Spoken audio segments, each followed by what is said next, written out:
Hello, everyone, and welcome to the OddWad podcast with Dom and Kyle. Hey, it's Kyle. We made it episode 5? Yeah, episode 5. Episode 5, that's what we're here for. Yes, so exciting. So just a little rundown. We're going to give our life update. New segment, one piece of news. You brought your one piece of news. The one, like culture news? Yeah, you have, I assume yours is the... Ant-Man?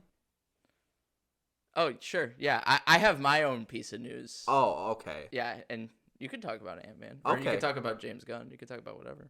Oh, okay. Yeah, your one piece of news can be anything. I have my one piece of news. Okay. Yeah. I'm okay. I'm sorry. I thought I clarified that. My apologies. You're okay. So yeah, we're gonna do life update. I kind of sacrificed my life update, but we'll get to that.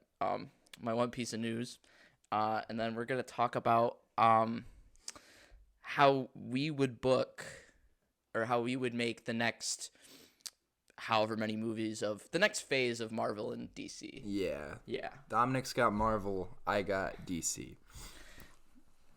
Because we're nerds. It's Because we're dorks. Whoa. so funny. Wow, so quirky. So I guess I'll do my life update first. Well, actually, before we start, just want to clarify before. Oh, yeah. This is an unprofessional podcast. If you hear any sniffing, licking, it's us. On each other. On each other. On each other. With each other. Dom on Kyle action. Oh, so hot. This is what you stream free for. If you hear any like bumping or knocking, we're not doing this for a living. It's just like a hobby. It's fun. Yeah. It's a fun thing. And if you hear my mic go in and out and squirgle, or just go completely off and then hear me in Dominic's mic, I'm sorry. I don't know what's wrong, and I'll be buying a new mic or new cord next week. You sound crispy, so I don't know what the problem It's is. crispy for right now. It's crispy until it goes like...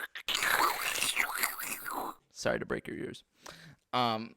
But yeah, I guess I'll get into my life update. I guess I'm doing everything first, because it's Dom and Kyle. That was, you put that there. You edited that yourself. Alphabetical order. Okay. I don't care. He's making a face that looks like he cares. No, I really don't. This podcast could burn for all I care. Yeah, see, this is my project, and I'm just dragging Kyle with me. Exactly. I don't care about this in the slightest. I don't talk about this with you weekly and make sure that everything flows well. All right. So my big life update. I got the motherfucking car from last week. Oh, his name's Luigi. Oh. Because my sister also has a Kia. She has the fucking Kia Soul, the box car. Nice. And I'm like, oh, that's like fat and stubby like Mario. And my car is long and lanky like Luigi. Okay. And it's a full-blooded Italian name, and I'm a full-blooded Italian, so, well, apart from my, like, German and Polish. That's besides the point. I'm white. From the fact that I'm just really white. I'm just a white guy. It's all right. But yeah, Kia Forte. Really new, really sexy, has a giant ass screen. I saw it when I pulled in, and I pulled in my 2000 Toyota Solara with over 260,000 miles on it. A year ago, that's what I thought I was gonna get. Hey. But I'm so happy for you because you have inspired me to buy a Kia. You and my buddy Paulie, so I'm very excited for you. And I can't wait for you to drive it to Georgia. And then probably me when my car breaks down. Fuck yeah. See, I feel like you always need to have a reliable car and then, like, a non-reliable car. So then, like, you can use the non-reliable car to just, like, get around locally. And then you can use the reliable car to get around, like, big places. And, like, when you need to show up and look cool, you'd be like, yeah, I'm pulling up in the fucking Kia Forte. I've been looking on Amazon. I've been looking on Etsy for all sorts of accessories. Every store that I go into, I go to the automotive section. Oh, you gotta get stickers, my friend. I have a sticker. So I don't know if you looked like in my car at all. No, I didn't. So that's fine. On the dashboard, like in front of the big iPad, I have. So a long time ago, from my ex-girlfriend, third remove. We don't talk about her a lot. Oh. She gave me for I think it was Christmas. These metal like figurines of like superheroes. Oh, I remember that. Yeah. Yeah. So I got some double-sided tape from our job. Mm-hmm. Put that in the car and then stuck them on there. So it looks like, so on the left side, it's like Thanos, Ultron, and Loki. And on the other side, it's Spider-Man, Thor, Iron Man, and Captain America. Yeah. And it's like their face in it. It's cool. It's That's fun. so cool. And my mom got me, what's it called? Like an air freshener. So in my dad and my sister's car, they have an air freshener of my pit bull Rocket. Aww. And my mom was like, I've been waiting since Christmas to give this to you. And it's an air freshener of my dog, Piper. Aww. And she's like prancing and she has like a ball in her mouth and it's like, oh, I love you, don't die. Yes. I worry about that so much because she's getting so old. It's okay. My dad and my stepmom have a dog, and it is the oldest dog in the world. If you look in the Guinness Book of World Records, you'll see my dog Buddy, and it is the oldest little dog in the world. I have no idea how she is still alive, so I understand where you're coming from. But yeah, so I'm just looking for accessories. I've been looking for like license plate frames, like Marvel and Spider-Man. Sweet. Oh no, it's happening. No, it's fine. I'm not talking. It's fine. This is your life update. Let me be scraggly.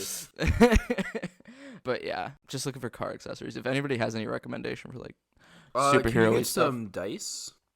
I was looking at dice. I think once the air freshener kind of like stops freshening, Yeah. then I'll put some fucking dice. You need some dice, you need a bobblehead, stickers on the back, and you need Luigi stickers. I've been looking at like Spider-Man sticker or like you know like the 3D like metal. Yeah, I found like a 3D metal Spider-Man thing that I'm trying to put on there. I found like a license plate that says like Marvel, but the thing is like you need like a specific license plate for Michigan because it says like pure Michigan at the top. So you need to like have that. It's just annoying. I found a couple that I like, but they don't fit, and it's like bullshit. Whatever. That's so lame, bro. That's my life update, but I want to like clarify things in my life update. So the rules for like the final battle for the us versus segment, I just want to say for the record, we both appear on a baseball field, us and whoever we're facing, but they're in like suspended animation. They can't see or hear anything. They don't even know they're there yet. We can teleport back and forth from our world and their world and the baseball field. And if we're facing someone with superpowers, I have the superpower list, so we can roll and give ourselves a new superpower every time. Oh. And see if we can take them like that. Okay, I like that. I like that because we're like the boys versus the soups. Right, because I was like last week we were facing Black Adam and I was like, how the fuck are we gonna do it? It's literally Huey versus Homelander. Right? Situation. It's literally just like two dudes versus Superman. It's like what? How? And if you've seen the movie, you realize that doesn't go well. And then in a normal scenario, we're gonna see if we can beat them. Like how much do we have to get to beat them? So like, could we just use a baseball bat, or will we have to resort to shooting them in the back of the head with a gun? Every time, even if they're bulletproof, will the gun work? Will the gun work? That's the question. But yeah, so there's that, and then there's the ranking system that I'm gonna clarify. So like the ranking of movies. Oh Yeah.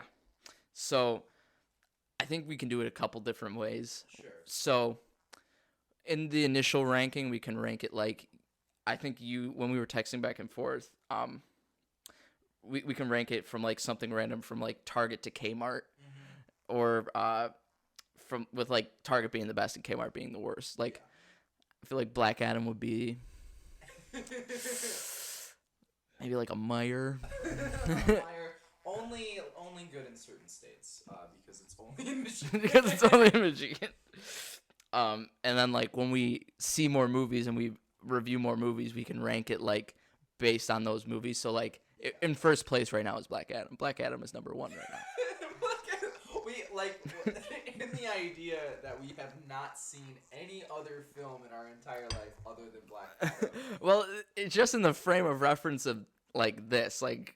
That's like those tweets where it's like somebody watches a movie and then they watch another movie and it's like someone who's only seen Black Adam, and it's like getting a lot of Black Adam vibes from this.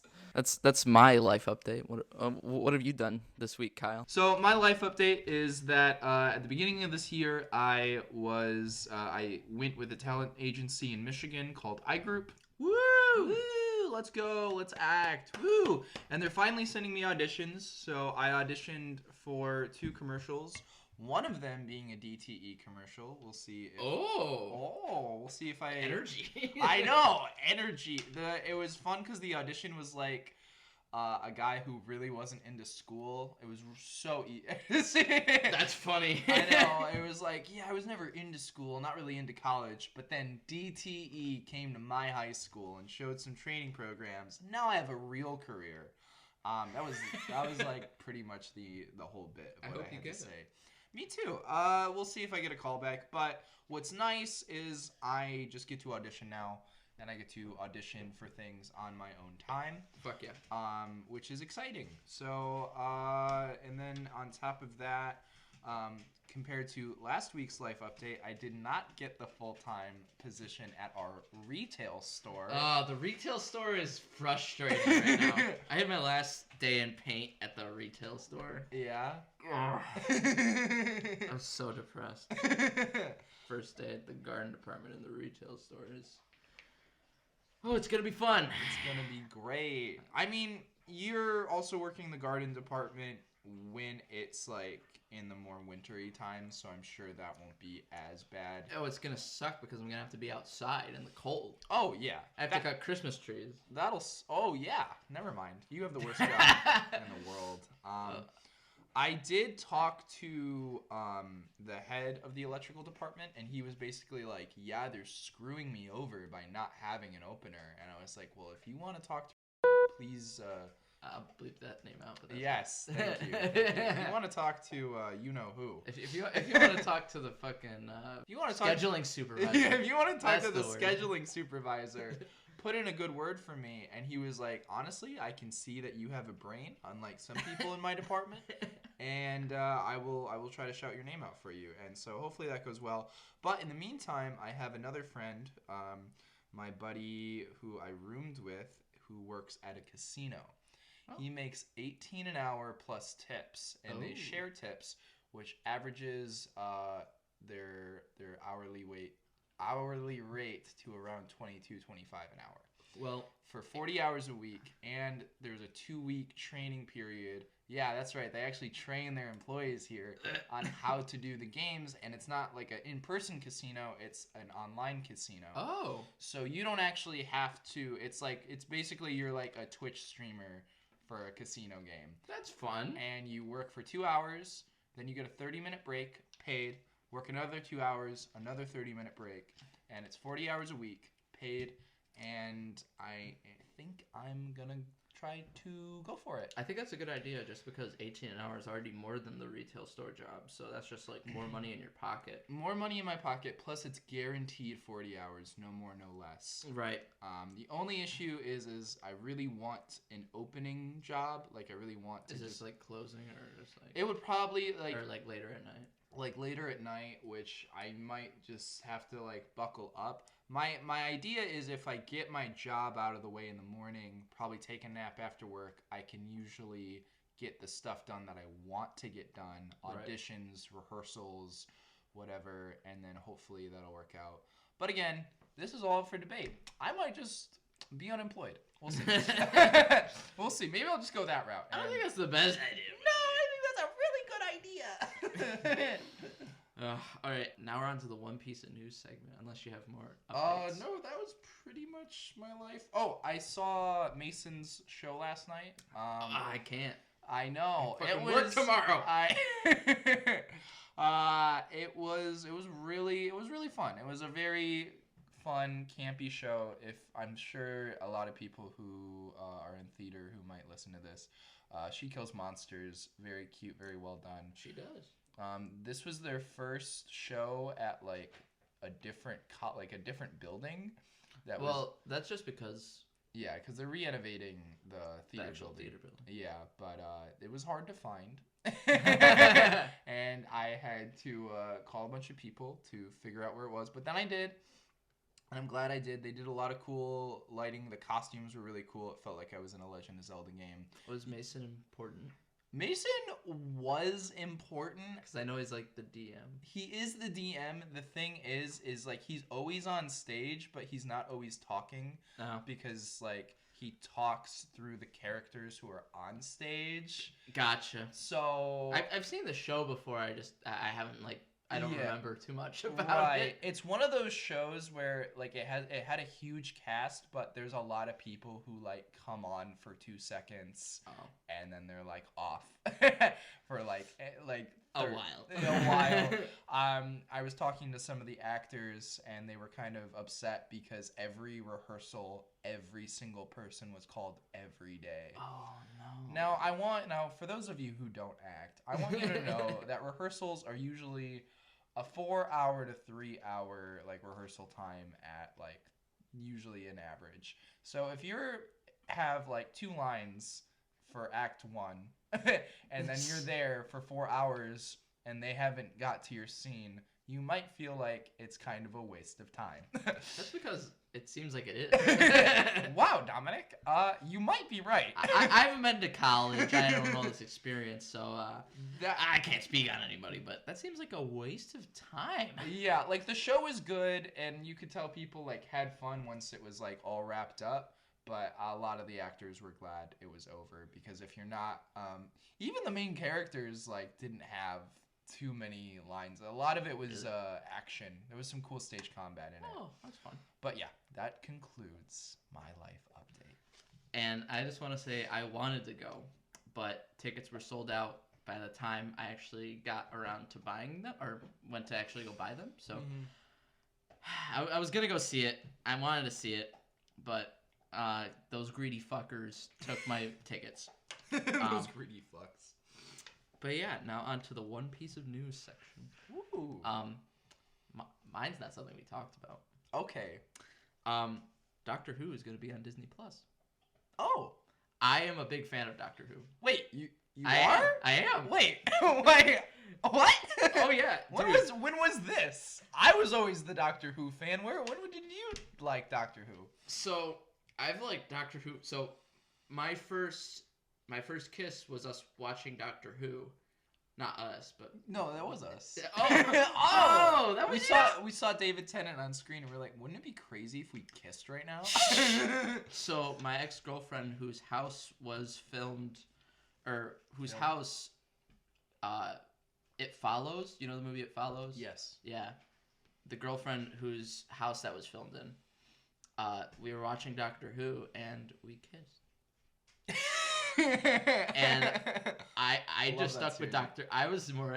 I wasn't. I'm not gonna say I was more invested in Doctor Who. The kiss was that rough that he was like, man, I really like. What's the Doctor doing right now? Dude, the fucking Cybermen. But yeah, like the new series is gonna be on Disney Plus. I'm really excited for that. I watched pretty much everything from like when it was rebooted up until I think the 11th Doctor. No, the 12th Doctor. Whenever he became an old man. Yeah, Peter Capaldi. Yeah, Capaldi. That's kind of where I stopped too. Yeah, and then spoiler alert, they went to a woman after that, and then they went to, and now they're going back to fucking David Tennant again. But okay, so this is interesting because it's like they're going back to David Tennant. But then they also cast the guy. I have to look up his name. They cast another guy, the first Black Doctor, which is really cool. Which is really cool. I love if you haven't seen Sex Education, phenomenal show. It's one of the actors from Sex Education. Oh my god! Oh god! It's a hard name to pronounce. It's a very hard name to pronounce. Okay, I'll spell it. NCUTI. GATWA. It's that one. It's that one. I'm just gonna call him Eric from Sex Ed, because that's easier. And if you're listening, Eric from Sex Ed, I apologize for being so uncultured. Everyone listens to this podcast, so I wouldn't be surprised. Yeah, this is very famous. Like the entire red carpet listens to this podcast. Mm-hmm. But I'm very excited for him. I saw him in Sex Ed. He's a very good actor. Very cool. He's going to be in the Barbie movie. Oh. So him coming in as the Doctor, I think, is really cool. David Tennant coming back is interesting. Mm-hmm. The entire situation is weird because, for those who don't know, which is probably everyone, the Doctor hasn't had a same face, hasn't like repeated faces, and this is like the first time that a face is being repeated. Mm-hmm. And another weird thing, his clothes change, which that's only happened with the first Doctor into the second Doctor. So it's like, where is that gonna fucking go? Right. But yeah, I'm excited because, well, I also just found out it was on HBO Max, so I could have been watching it again. Yeah, when you said I'm so excited for it to be on Disney Plus, I was like, wait, buddy, it's been on HBO Max this whole time. The account that we share. when I saw that news that it was coming to Disney Plus, I was like, oh, that's so cool. And then I looked up Doctor Who, and I was like, oh, it's on HBO Max. I'm like, are you shitting me? All right, that's whatever. It's fine. But yeah, that's my one bit of news. Yeah, and just to add on, I'm also a huge Doctor Who fan. When I first got Netflix, it was still on Netflix. Same. Yeah. And I before that, my dad knew a guy who sold DVDs out of like some random out of the back of his car. Yeah, no, literally out of the back of like some random shop that is now burned down. Rest in peace. So we buy videos and DVDs.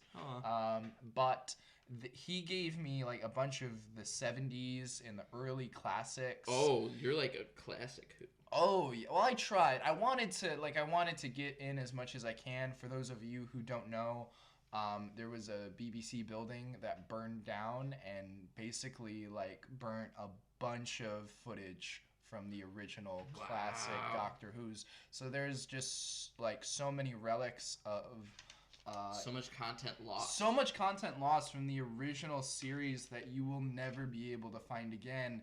But there are certain like specials and certain episodes that they do still have. So I watched as much as I could. I watched a little bit of the first Doctor. I really liked the third and fourth Doctor were some of my favorites. I know Dominic's looking. I know the modern stuff. From 9 to I think what are they on, like 14? I only know 1, 3, and the fourth was like the David Tennant of our generation. Like he was just like super popular at the time and iconic. Is that the guy with the scarf? Yeah, with the big afro. Hell yeah. Yeah, I thought I was him for the longest time. The reincarnation. Yeah. And then I watched, the classics starting from 9 to Peter Capaldi, and then I gave up. So I didn't watch them as they were coming out, so like I caught up to the series, and I watched it, like the most recent one at the time was right before Peter Capaldi, and then it just like stopped because they were still making them. Mm-hmm. So I didn't watch them past that because I couldn't find it on TV. Right. Like now that we have HBO Max, I can go back and watch it, but I've already kind of watched like YouTube like reviews, explanations. Yep. How much do you think they paid David Tennant to come back? I really want to know what their pitch was, where he was like, "Oh yeah, I'll come back." Well, I think just the fact that they're bringing back an old face is going to be an interesting prospect for him to be like to catch his eye, to be like, oh. And it's funny because again, if you're not a Doctor Who fan, this isn't his first time like returning after he like left the show, because they had I think it was like the 100th or 150th Doctor special where it was him. I think it was the 50 year. Yeah, something like that. But it was him and Matt Smith. Okay, yeah. So David Tennant and Matt Smith were in a special together, and it was cool because we were like, "Yay, the two doctors that we like." It's the two ones everybody loves because they're so young and charismatic and have nice quippy hair. Hell yeah. But so it's just like Peter Capaldi. Peter Capaldi, I think he was from the episodes that I saw, he was a good doctor. He was a good doctor. I think the issue is you get so attached to like every doctor because you spend so many, like I think 2 or 3 seasons with them. Yeah. And then you're like, wait, like that, like my buddy's going away. My buddy's going away, and then like you actually like when they have to regenerate, it is genuinely like sentimental. Like it's genuinely like, oh, like you're actually going away, and I have to deal with this new fucker. Yeah, now I have to learn this asshole. And like Peter Capaldi was just such a different direction from the last 2. Yeah. because he was just an old, angry man. Right. And we were like, oh. It's like, this isn't the stuff that I like. I like the fun guy. But yeah. Anyway. That's my one bit of news. One bit of news. My one bit of news is Ant-Man 3 trailer. The Ant-Man 3 trailer. So cool. It looks pretty good. I know. Once again, Marvel is so good at taking a piece of music and integrating it into a trailer. Like, by God, Elton John, banger, absolute. I think they know like how to do it now. I think ever since Guardians, they were like, whoa.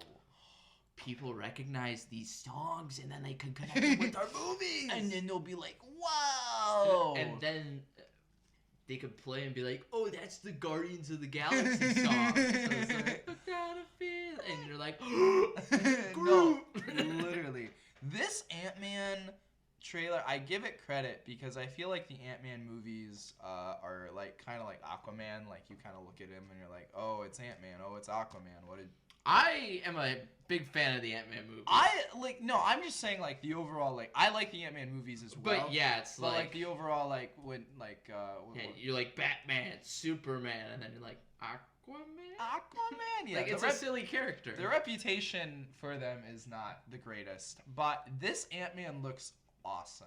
Like this this is such a different like the last two movies were such like small, simple. Yeah, they were small stories and they were all comedies. Yeah. I feel like this one's still gonna be like a semi-comedy. Well, of course, but it's gonna be more action. Marvel. Marvel and Paul Rudd. Yeah, so Marvel and Paul Rudd. Thank you, Spider-Man. But I am excited for just kind of like more of a drama, especially with Kang the Conqueror coming in, and he is just like, I was talking to one of our associates, and he went to Comic-Con, and he saw the original trailer where Kang goes, I'm an Avenger. Oh, you're an Avenger. Have I killed you yet? Have I killed you before? That's so cool. My Kang the Conqueror action figure finally came in after 2 years of waiting. I'm cautiously optimistic about this one because it is such a departure from the first two Ant-Man movies. Mm-hmm. And it's like, I feel like this is going to be a setup movie. This isn't going to really advance Ant-Man as a character, besides maybe killing him. I don't know. I feel like they're gonna put Ant-Man through the ringer. I feel like. Oh yeah, if anybody's seen like some of the leaked pictures, it's like Paul Rudd bleeding from the nose and like, oh my god. Like Ant-Man's got like has had it decently easy. I mean, he was stuck in the quantum realm for a second. He hasn't really been like beat up. No, like there was the one explosion in Endgame where I think he like shrunk himself in order to like save himself. Right. But like he hasn't really gone toe to toe with too many baddies, so I'm excited for him to really be like, oh, this is what it means to be like a real hero. You know what I always want to see now? In Infinity War, at the beginning of the movie, when Thanos is fighting Hulk. Mm-hmm. I just want to see that breakdown of a character every time. Yeah, no, literally. It's just like, put him in his boom, boom, boom, boom, boom, boom, boom. And it's like rapid fire hits to Ant-Man. It's like, fuck, that'd be so good. And like, this is just going to be one or maybe a few versions of Kang that we might see in this. See, I think this one is going to be the main one. Yeah, but is it gonna be the main one? Because are they gonna beat him at the end, and then like at the very end, it's gonna be like, there's a new Kang, and I'm the OG. Ooh, maybe it's like every time he dies, he can adapt, kind of like Doomsday. Oh yeah. He's like, I learned from my last life to protect my asshole, so you can't grow in it. This Kang doesn't have a butthole. This Kang trained his butthole for 12,000 years. Dude, that's my Marvel. That's my Marvel movie right there. That's what I'm. That's my Marvel. That's my Marvel. I feel like they're either gonna kill Ant-Man or they keep recasting his daughter every 2 minutes. I hate it. Just keep. Just keep the Endgame one. Just, it's fine. You know what? I mean, honestly, I feel like this actress is getting a lot of hate. What if it's just a brand new character? Like, it isn't Cassie. It's just like, this is my, Cassie's friend. This is my other adoptive daughter that you didn't know about. No. It'd be hilarious if Ant-Man's ex-wife was like, dropped her off at school and then like picked up a new girl. And it's like, your name's Cassie, right? And she's like, sure. She's like, well, now your name's Cassie. Well, you're Cassie now. Yeah, I feel like Kang is definitely gonna either kill or mess with Cassie. Like, I want Ant-Man to just be screwed. I want everybody to die. I saw. I want everyone to suffer. But speaking of the next phase of movies, James Gunn has recently took over DC Studios. Yes, dude. This for me was the best piece of news. I'm not a DCEU hyper fan. Anybody who listens to us obviously knows. I'm not a Zack Snyder fan. I'm not a Zack Snyder fan. I'm sorry. There's a difference. There's a difference. I'm not a big Zack Snyder fan. Snyderverse, that's the one. Yeah. And so the fact that like we finally have like a head, and not just anybody. We have James Gunn, who, if you go on his Twitter, if you've watched his interviews, he is such a story-based person. He cares about character like arcs. He cares about like all that kind of stuff. That being said, he's in a tough position. Yeah. Like, I was thinking about this. He's in a very tough position. He has so much that he has to clean up, and I think the two things that are helping him right now are the fact that Henry Cavill and Ben Affleck are kind of back. So if he wants to kind of fix up all like the last 10 years, he can at least do that in a way where he's still using the classic actors. I think the problem is that they have an undefined universe, and I feel like James Gunn was brought in to do was to make a cinematic universe. Mm-hmm. And since they don't really have a defined universe, like they have several, it's not going to be easy for him. No. Because you have like a bunch of different actors playing a bunch of different characters, and you have movies coming out where things are going to be reset. I feel like you can use The Flash as kind of a reset, but still it's going to be difficult. And because even after you use the Flash as a reset, you then have to recast the Flash. So I feel like at the end of the Flash movie, you should just be like, all right, he's going to go reset the movie, and then that's when you cut. And then that's when you bring in a new character for the next one. It's like, oh yeah, I ran back into a different universe and I got a new face. So I feel like that's how you do that. But The Witcher season 4. But yeah, it's like it's gonna be hard to kind of transition between like he has a lot on his plate. He has a lot of building blocks. Like the foundation was kind of made with Black Adam and Superman. You have something already being set up with the Flash, and the next phase is gonna be a hard aspect. Yeah. So what we're here to do today is we're here to pitch our next phases for movies, because our next phases for Marvel and DC. Kyle's doing DC, I'm doing Marvel. Yep. Just to give James Gunn a little help, because we know he listens to the podcast. Oh yeah, dude, he's our number one fan. And I know he has some sway at Marvel too, so that's what we're saying. Exactly. Yeah. So I guess I'm going first again. You are going first. Okay. So my pitch is gonna pick up right after Black Panther. So Phase 4 ends at Black Panther: Wakanda Forever. Mm-hmm. We don't know what's happening in Black Panther. We don't know. I'm not changing that movie. Doctor Doom reveal, possibly. So after Black Panther, I'm gonna say make Doom kind of the puppet master of the events of that film, and kind of the events of the future films going onwards. I'm booking just this phase because I know later on in the next phase they have like, this is phase 5, or the next phase is going to be phase 5. In phase 6 they have like fucking 2 Avengers movies at the same time. Forget that. So I want 3 overarching stories. I want the space story, the Earth story, and the time story. Because I'm just working with Phase 5. Phase 6 is going to be the same exact whatever they have right now. And we're still building up to Kang War and Secret War. So you have space, Earth, and time, and you have Fantastic Four connect Earth and space, and you have Ant-Man / Loki connect time and Earth. So space story, you're going to start with teasing Annihilation. For those who don't know, Annihilation is basically the cosmic reset of the universe. Big Bug Man kills everything in space. You tease that in Guardians 3, but mostly in the Marvels. In the Marvels, you have a little bit of the Annihilation wave as kind of like the big army that the Marvels have to face. And then that's when you can do a Nova series. Yes. So you can have the Nova series be Richard Rider, be the one who saw the Nova Corps die.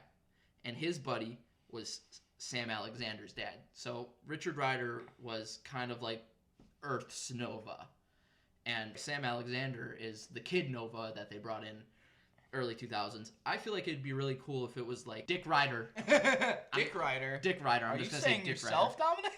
Dominic? I'd love to be cast as Nova. His name is Richard Rider. His name is Dick Rider. Oh, God, it's whatever. Dick Rider. Like, why would you?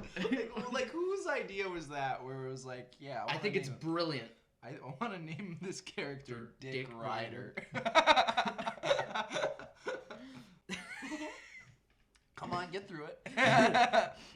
So in Guardians 3, most of the Guardians die. Like, I think what you have left is Peter, Groot, maybe Nebula, and Gamora. Mantis. I think you killed Gamora. Well, we got weird Gamora, right? You got past Gamora. We got past Gamora. But I feel like She's gonna die again? Yeah, fuck yeah. What do you mean? Just I think the timeline is gonna correct itself. Oh, so damn. And then Gamora, there's a Gamora in this universe, and there isn't supposed to be anymore. So you kill that fucking Gamora. Okay, and then Rocket and Drax are probably gonna clock it. Drax doesn't want to be in the MCU anymore. Dave Bautista doesn't want to be in the MCU anymore, so kill Dave Bautista. And then Rocket's story, fucking Guardians of the Galaxy 3 is Rocket's story. Yeah, so he's dead. Yeah, he's either gonna die or fall in love. Which either one I'm fine. If Rocket has a happy ending and you can bring him back later, good for him. But yeah, so Guardians of the Galaxy, most of the Guardians are dead. The Marvels, you have to take place mostly in space just because it's Captain Marvel and that's mostly a space adventure.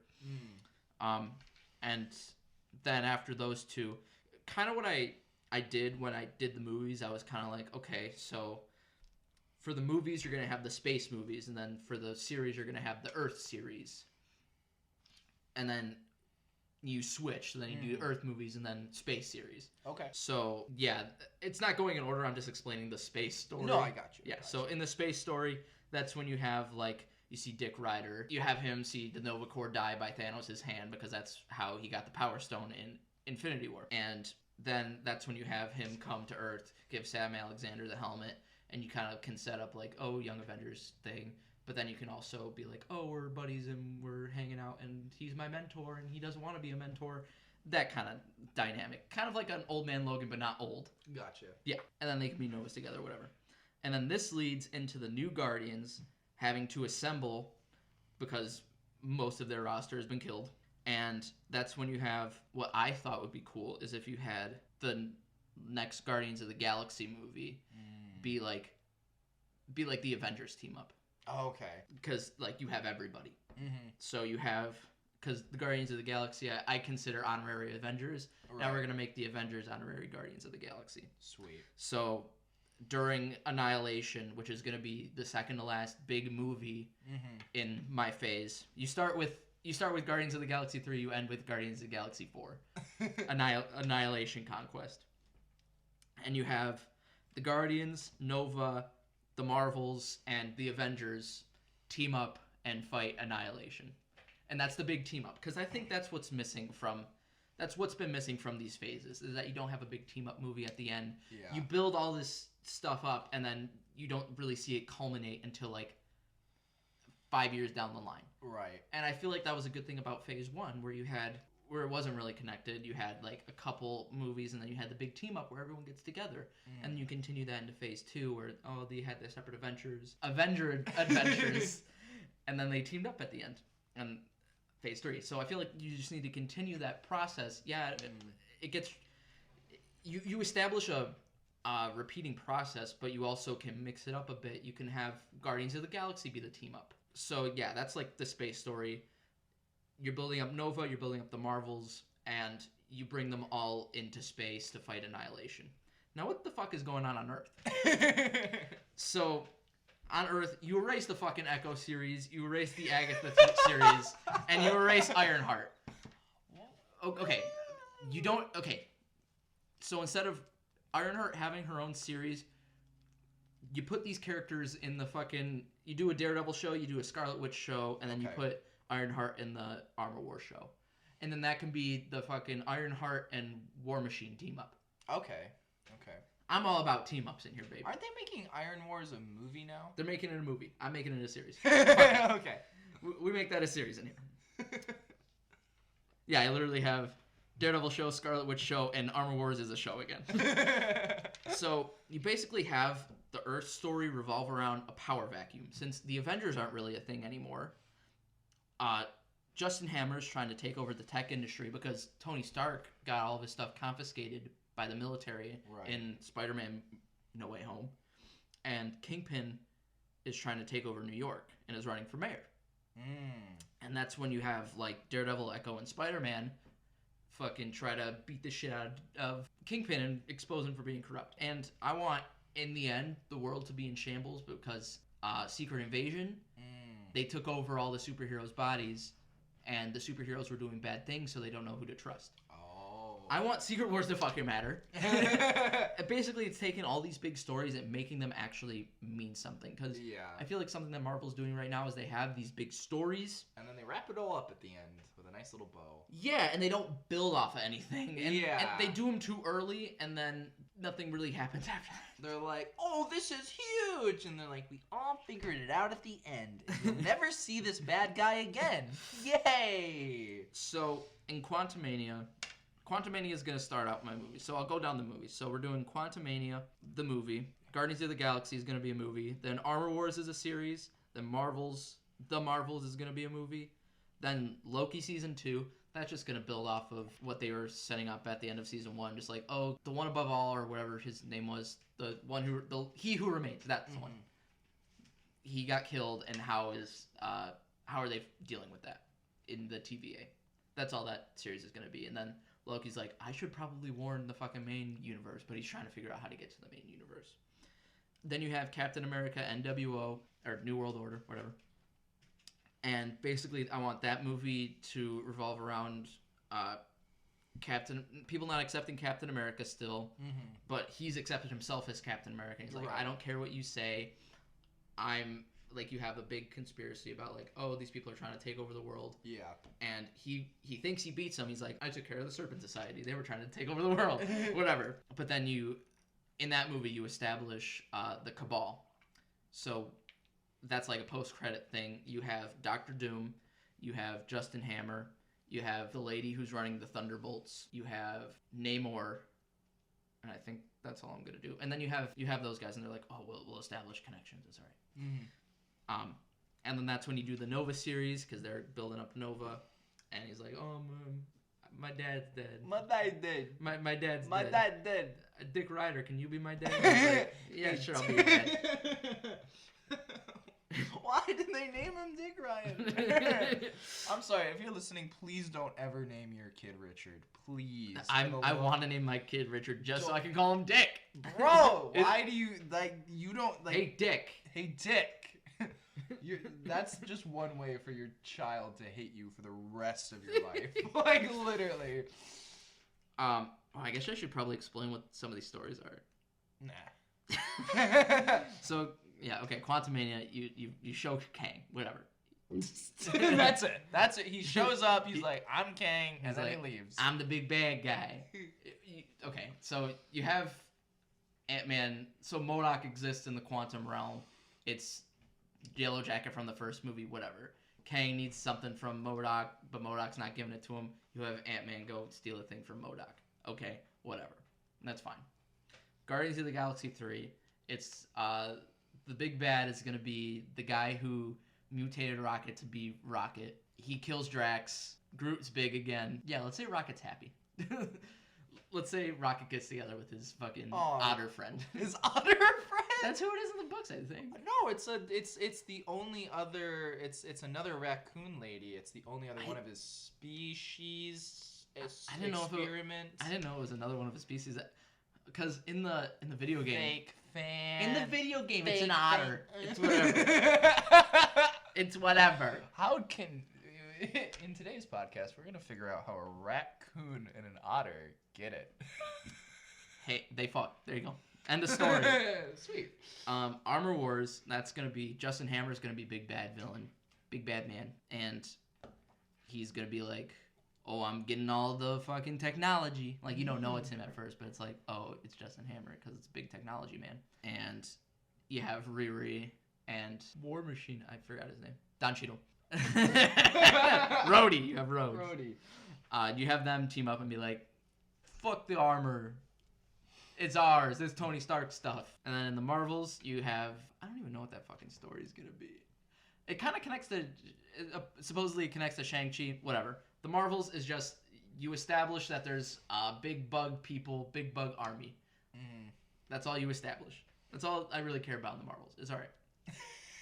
In my version of the Marvels. Of course. The actual movie, it's interesting. But whatever. Loki Season 2 already said... Fuck it. It's just going to be continuing off of last season. What's the timeline looking at now that it's like all fucked up and now Loki wants to warn the main timeline. So he's trying to figure out how to get to the main timeline. Captain America NWO, he thinks he beat the big bad guy, but there's an underlying big bad guy. Oh. And that's where you see like Doctor Doom and the rest of the bitches. The bitches. I love that team. Why isn't there more teams named after... swear words. The fucks. The fucks. The bitches. The asses. The cunts. The cunts. Nova series. Dick. Spider-Man. Brand new day. Oh. So nobody knows who Spider-Man is. Nobody knows who Peter Parker is. Peter Parker gets a fucking social security number. Small story. I want this to be a very small story. Tiny little guy. Tiny little story set in Boston because that's where everyone is right now. He's like obsessing over MJ, but then Black Cat comes into the picture. And he's like, oh my god, Sydney Sweeney. Oh, God. So good. I was just looking at the set pictures the other day. They made her a ginger. Jesus Christ, Dominic. My brother in Christ. But you have like Black Cat have a vendetta against Kingpin because the MCU is based on the Ultimate Comics, and in the Ultimate Comics, Black Cat is hired by, or Black Cat's dad is hired by Kingpin, but is killed by Kingpin, so she doesn't like Kingpin, and she wants to kill Kingpin, but he's like, nah, fuck that, and the Kingpin, like, makes Scorpion or whatever. Like, he makes Scorpion a suit.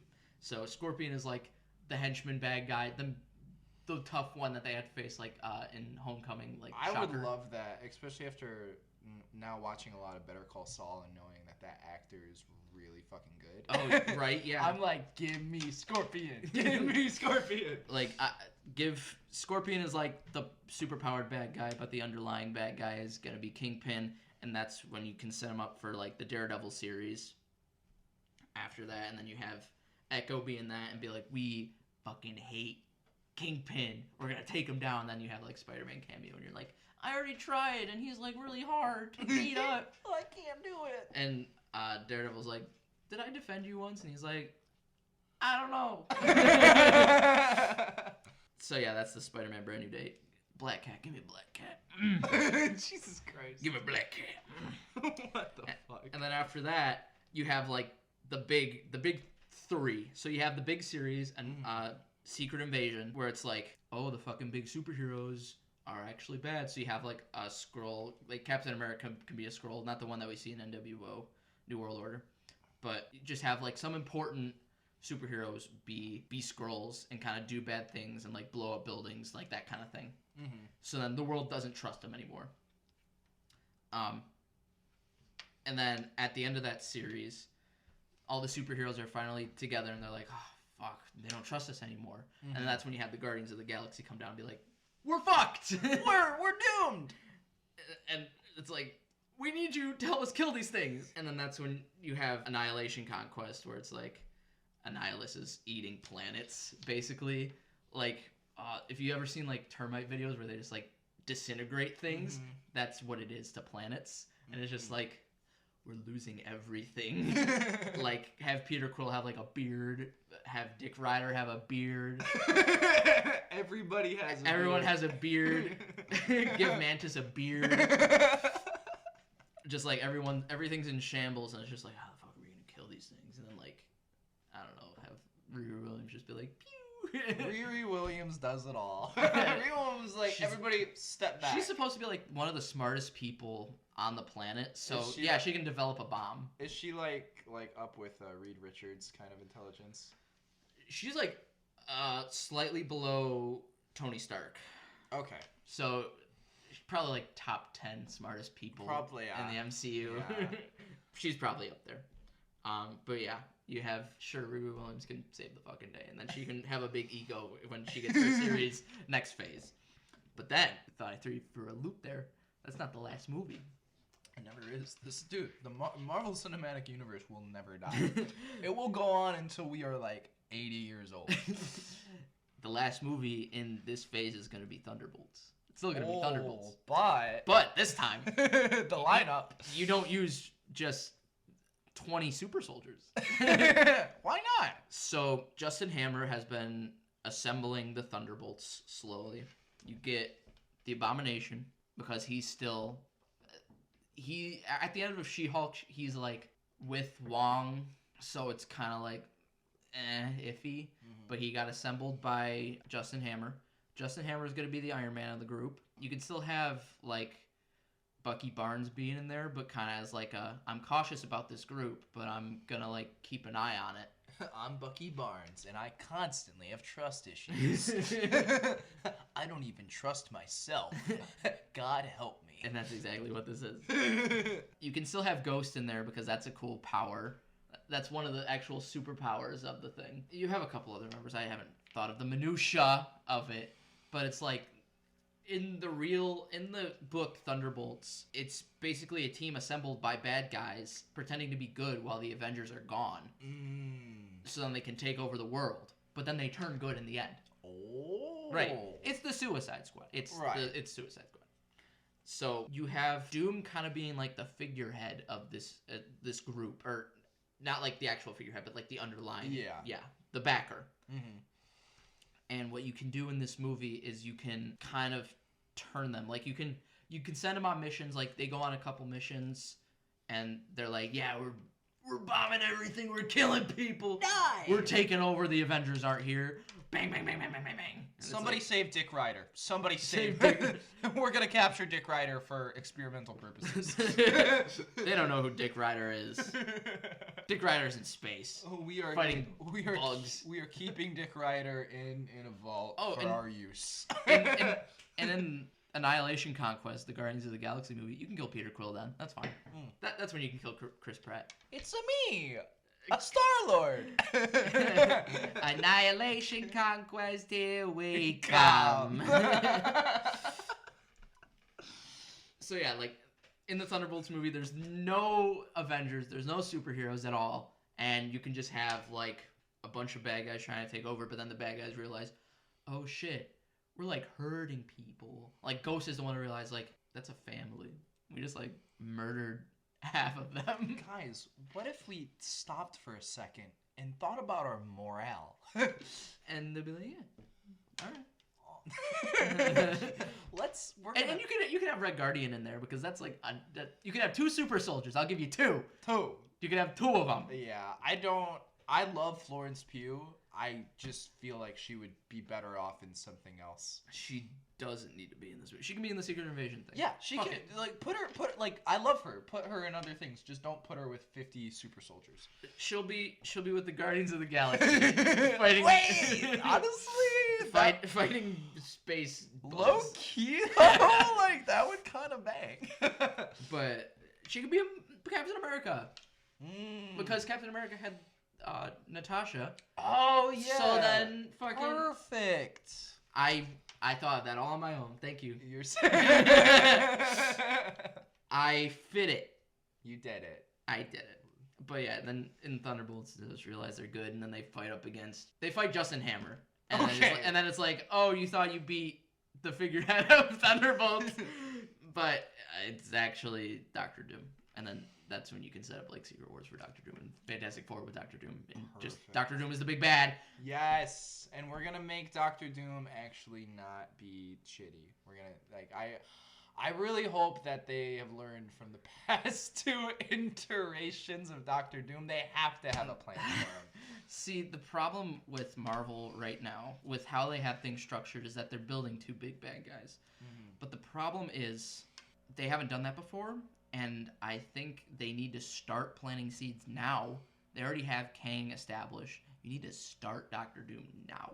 Well, that'll be for Wakanda. Well, We don't even know if it's in Wakanda forever. I think I saw. Oh, if you think you saw something, then okay. I think I saw something. I think it's gonna be like what they did with Thanos in Avengers 1, where it's him like turning on the chair. And it's like him smirking. Yeah, and then you're like, oh, he's out there. He's coming. He's coming. That's kind of what they're doing with Doctor Doom. I think that's a good idea, but if it's true, but yeah, they need to start now. If they're doing Secret Wars and they're doing Kang Wars, whatever Kang it is. Wars. Kang vs. Kang. Kang Dynasty.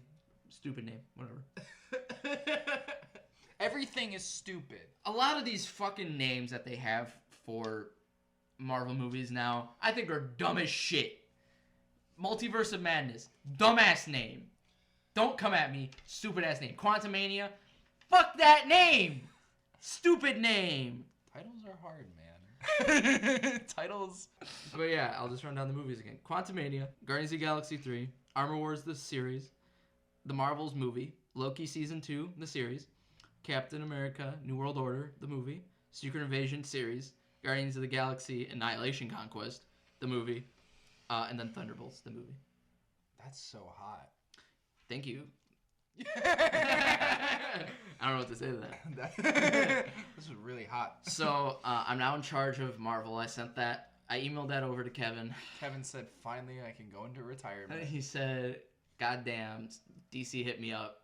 No, dude, I politely declined, but I think I'm going to go back. But I think they really need some help. But let's see what Kyle has to say first before I get hired. Oh, boy. So that's so funny. You went into such grand detail. I made half of that shit up on the spot, so you're all set. I probably am going to do the same. I want to preface with, I told Dominic I was going to do this last night, which I did. Half of it last night. See, I thought of this idea, or we thought of this idea. I don't remember. Well, I think we thought of it because we were like so excited about James Gunn taking over. Right, and we were like, what if we pitched our own? Yeah. But we talked about this like a couple of days ago. Yeah. So we've had time, and I did mine last night too. But I did mine after seeing Mason's show, and I got into my bed, and I was like, wow, this is so comfortable. So comfortable. I like got my journal out, and like as I was like half falling asleep, just jotting down any ideas, like literally any ideas. So do not take this as serious. I think this is completely serious. I'm gonna record this, and I'm already. We are recording. What the fuck are you talking about? Well, I'm gonna cut this section entirely and send this section only to DC Studios, and then they're gonna hire you. Yeah, James Gunn is gonna be like, "Oh, thank you, dude. I'm out of work, you bitch." James Gunn is gonna be like, "Thank you so much." All right, so this is my messy DC reboot. Hey, that's all right. So if I'm going off of this as if they hired me instead of James Gunn. Yes. Completely retcon everything. Completely restart. Just new actors, new cast, new everything. I honestly. But you're keeping Black Adam though. Yeah, no. Fuck that. Sorry, Rock. We have had like 10 years of this random DC cinematic universe that's had its ups. I think it'll be 10 years next year. Yeah. 2013. So I'm starting fresh. I'm just starting right out of the pot because I want something more consistent. I want something that isn't just a cash grab. I'm not looking for a title that's gonna be like, yeah, Batman v Superman. Everyone's gonna watch that. Everyone's gonna love it. Wow. I remember when that movie came out and it was going up against Civil War, and everyone was like, Civil War is gonna fucking go in the tank. Dude, I remember that too. And honestly, I think before, because I still had hopes for DC, I was like, I mean, they might be right. It's Batman v Superman. And then It's the two most popular characters of all time. And then you watch it and you're like, wow. Oh, the quality of movies actually does matter. It does. Like, storytelling is important. That's It isn't just crazy. titles? Yeah. Damn. So I will say a lot of my pitches are just superheroes getting their own movie. It's not as well thought out as it That's could be. fine. But starting off, who is gonna start off our new cinematic DC universe? Before you start, I was gonna say, yeah, you kind of have a whole different beast to conquer. Because when I was pitching, I had like 10, 11, 12 years already established on mine. So it's like, shit. I already have some backstory. I had these characters, but yeah, you have to establish like whole new characters, and it's the main ones too. I'm also taking into account the audience, and I am taking into account the fact that we have had just years of of this media for people to understand these characters already, or at least have a pretty good idea of them. Right. So I'm trying to not have as many. I'm not trying to waste everybody's time with an origin story, because it's like, because we know these DC, they have some of the most popular characters of all time, and you know their origin, like Superman's origin. Right. Yeah. Planet blows up. Batman's origin. Parents die. Wonder Woman's origin. She's made out of clay. Or Zeus fucks Amazon. Right. She's on Amazon Island, whatever. Yeah. Like, you know these characters. Exactly. So I don't want people to come into the theater being like, "Oh, wow, another superhero origin movie in this superhero saturated cinema market." I can't believe we're going to see the planet blow up. Wow. So starting off right off the bat, I had to give this some thought. I was like, who am I going, like, out of all of the big superheroes, who do I want to introduce first? Yep. And I thought, okay, I'm going to start off with The Flash. But no, it's not Flashpoint. I'm not making the Flash movie's first fucking film of Flash. I'm not doing that. Okay? This is a whole like all right, we are so this movie wait, are you saying you're not doing Crisis on Infinite Earths as the first movie? Bullshit. Don't want to see it. So right off the bat, I want to, since we are making a cinematic universe, I want to make it starring Wally West. He's just gotten the mantle after Barry Allen. So we see that. I was gonna say. Yeah. So I'll let you finish. Yeah. So Barry Allen has had his time. We've seen Barry Allen do whatever, but now it's Wally West's turn, and he has to. His conflict is that he doesn't feel good enough for the mantle. And people don't really know, since people don't know that it's Wally West or Barry Allen, like they don't know their identities, everybody's just like, yeah, the Flash. And Wally West has, imposter syndrome? Yep. Yeah, and it's just kind of... I'm a little boy, and you're like, no, you have superpowers. You're probably the better Flash. Yeah, he's kind of like how we feel, where he's like, man, I peaked as a sidekick. And now he feels he's like, we peaked in high school. He peaked as a sidekick. They're very equivalent things. Yeah, and I want to make it to where he feels guilty for Barry Allen. I will say he died, and so he's got to kind of deal with that. And just every little task he does, the thing that makes him mess up is him always second guessing himself. But it's just like that, I can't be better than my mentor mentality. And I don't want to give him like a super big villain. I don't want to give any of these guys big villains, but I want to give him good villains. So it would be he's versing the Rogues in like a big heist movie. That's a big villain. It's a big villain, but it's not like he's versing the Reverse Flash in his first movie. You know, it's not like Batman's fighting Joker in his first movie. It's just like these are the Rogues. They're a good villain. They're a good thing. They're established, but they're not the main. Right. And so like it would be a big heist film. These guys like need something that could give them just absolute control over the government and allow them to live luxurious lives while being the 1% of, like, they would be the top 1% of America and everybody else would be below them.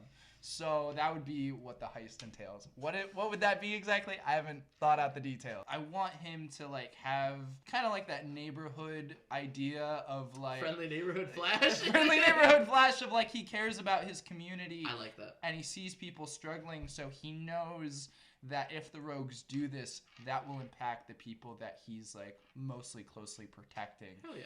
And so it's as he's like fighting these Rogues and fighting for that, he overcomes his imposter syndrome by putting the people that he's trying to save above his own self-image, and he realizes that he can overcome anything. You know what? Approved. Sweet. But that would be the first movie. I like that. So the second movie is Superman. Yeah! Let's go! We haven't seen one. But I've never seen a Superman movie in my life. So glad this character is finally getting some spotlight. And this one, here's the thing. I don't... I feel like you're going to depower him a bit. Like, I feel like that's a wise choice. Not depower him necessarily, but just focus on other things other than the fact that he is the most powerful. That he can be shot in the eyeball. My favorite iteration of Superman is Smallville. I love Smallville was what I grew up on. It's what a lot of people grew up on when they were like hungry for superhero TV show content. It was the only Give me that CW. Give me that CW. But it also allows you to just focus on Superman and his relationships with other people. Mm-hmm. And something that I learned in theater, like in college, was people, like, as much as we can like throw characters into a big life crisis situation where the world's gonna explode, what people are really interested in at the end of the day, and obviously you want to add more than just this, but like the core of everything should be like your main character and the conflicts they have in their relationships, or why their relationships are strong and meaningful. Okay. Dominic's like, no, I want to see action and I want Michael Bay explosions. No, that's a perfect pitch. No, not the one that you just said, but the one that you're pitching right now. Yeah. Oh God, we need to do a reverse episode of this. You want to do the DC now?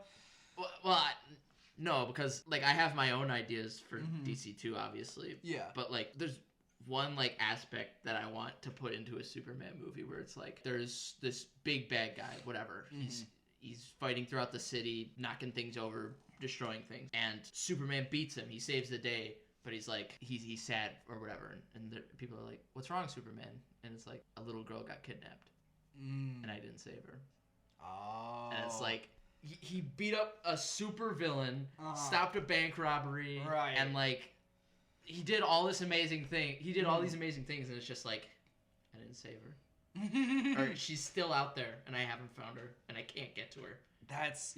No, I like that. And what you're gonna find with my pitches, and there is a common theme and a common thread that I did purposely for the last phase in the big bad villain of this kind of idea with identity, and identity crisis. Not the story. Not the story, but like this focused Superman movie is like he just gets a job at Daily Planet. I almost said Daily Bugle. Yeah, same thing. It's literally the same thing. But it's like he's had his powers for a while. He is Superman. He's saving the day. but giving that kind of like Spider-Man kind of twist of like he's still young, but he still has to like juggle like his real life with Superman, and the fact that Clark Kent feels more like the Mask than Superman does.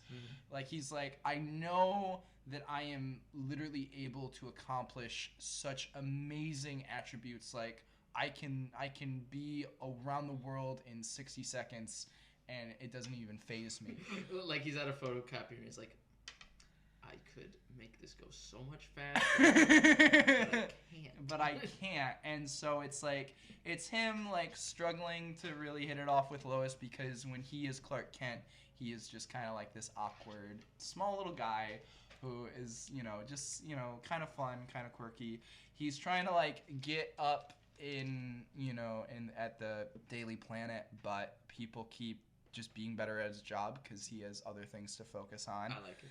And I'm gonna steal exactly what you just said. I like it. Yeah, of like he's saving everybody, but yeah, like there's a girl. There's always like one thing that gets away. Yeah, and it's like after like a long day, he comes home and he turns on the news, and it's just like 5 people burned, in a building today. It's like a bunch of good news, and then there's that one news article of someone he didn't save, and it's just like he's burning the candle at both ends. He's like, I'm helping everyone I can, but I can't help everyone. I can't save them all. And he's just like, he's like, if I can't save everyone, should I just like give up? Like, should I just be like, what's the point? What's the point? Like, he has that idea of, I was raised to be a good Samaritan, but I was also raised by farmers. Like, why can't, I just go like live off the grid, be a farmer, be like the best super farmer ever.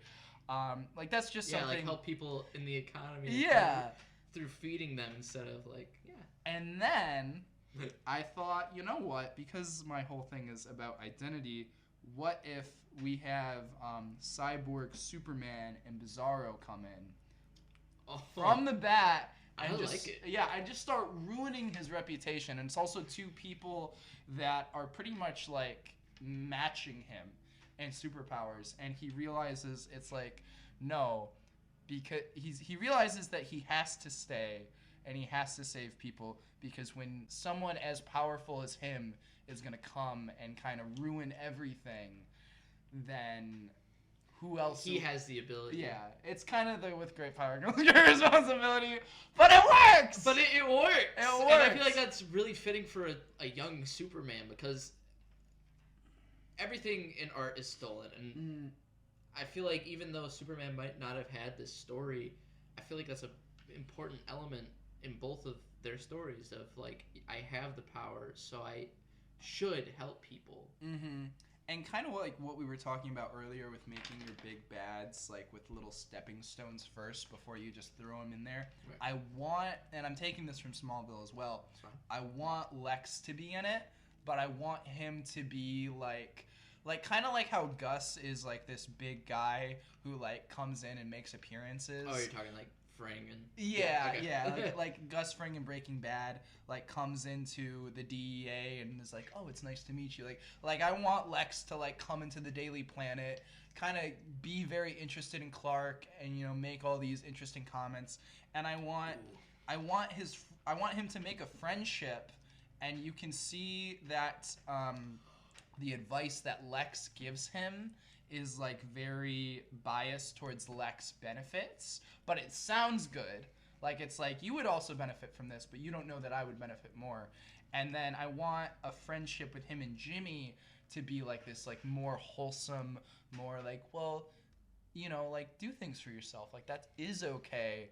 And it's like, you'll figure it out on your own. So you have like these 2 like devil and angel I love it so much. on his shoulder. And it's like, and at the end of the day, he kind of goes more with Jimmy's thing. And at the end of the movie, we realize that like Cyborg Superman was part of Lex's. Oh, that's so good. But I feel like that's like an end credit scene. Yeah, like an end credit scene of Lex being like, no, like this is just the beginning. But we will perfect. We will perfect.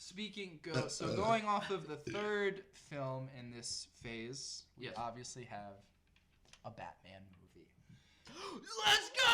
Wow, what the Batman?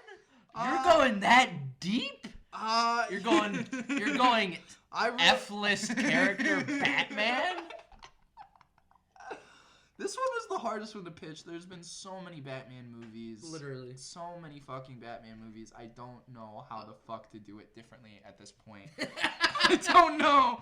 But so what I pitched was make it. I like this idea that he is a detective, but I want it kind of directed in the way that the Robert Downey Jr. Sherlock Holmes movies was kind of like I want a scene where Batman's fighting somebody and he's like talking to himself, And like he's like dissecting it. dissecting how he's gonna beat them, because then it's like boom, hit like he's analyzing him in a detective standpoint. You can see that, oh, this guy's limping. He possibly had like an injury. Oh, he had surgery on his knee. He had surgery on his knee. Bam, bam, bam, bam, boom. Oh my god, I can see it where it's like slow-mo, he's analyzing it, he's like going through the battle slow-mo, so he's like, alright, I'll knock this guy's out. And then it reverses back and he's like, does it full motion. Yeah, like I feel like that works perfectly for Batman because he is always analyzing everything, and we've seen him kind of be a detective in Matt Reeves. We've seen him kind of be like a stalker in The Dark Knight. So I like so far, all of your things have had more themes to them. Yeah. Can I guess the theme for this one? Do you have a theme for this one or not? I don't know. You can guess the theme. I was gonna say like overthinking. That would be shit. But because you can have that scene at the beginning where he's like analyzing everything. He's like, he has a limp. His knee. He had surgery on his knee. Oh, he's looking a little tired. He hasn't gotten enough sleep. He's easy to trip. And then like you can have fucking Alfred be like, you're overthinking things. That man didn't have surgery. He has a bum knee. Yeah, I like that. I like that back and forth banter with Alfred. And I think that this Batman, I want to make him lonely, but I just want a fucking Batman that like actually feels something and is trying to we've seen so many fucking brooding, emotionless Batmen. And yes, these actors make like strong choices with the material they are given to like, you know, be like, well, yes, he's dark and brooding and emotionless, but you know, I took it, you know, in this way or that way. I want to just like actually show that like Batman is lonely.